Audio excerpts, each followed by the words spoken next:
Сагадир штоны шарлауаджи кубак ерышты волейболы короммар қатсашты. Коромбаттан капханы архайтой школа аты хуждармина варты. Күт профессионал тафты спорт туарж житадыр. Дартыр муниципалон капханы финал мараздышты аштайрты югон командайлы путықшын удоны қығдыма ұқшай ашт югон командой та чижыты ұқшын аппат республика едір. Финал матарасыдышты дуын командой. Готовился я на протяжении месяца со своим тренером. У нас была очень длительная подготовка с командой. Все понимали друг друга, пытались, старались. Играю уже на протяжении 5 лет и занимаю позицию доигровщика. То есть это в основном это атакующий, но и главный принимающий тоже.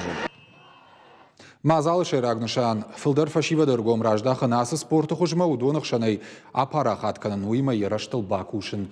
Хуждыртын шабонузан спортивон школай дартыр шарық синадов дишын. Ерышты шузышты арвыла жон. Хотелось бы, чтобы волейбол в Северной Осетии вырос до хорошего уровня. Я вот помню, что был волейбольный клуб «Иристон». Детям стремились хотя бы туда попасть. Сейчас этого нету команды профессиональной. Но все равно дети стараются, играют. И думаю, качество волейбола в Осетии будет повыше, чем сейчас. Главная задача соревнований – это в первую очередь популяризация здорового образа жизни и выявление лучших команд и лучших спортсменов, чтобы их заметили спортивные школы нашей республики и взяли их всех в сборную.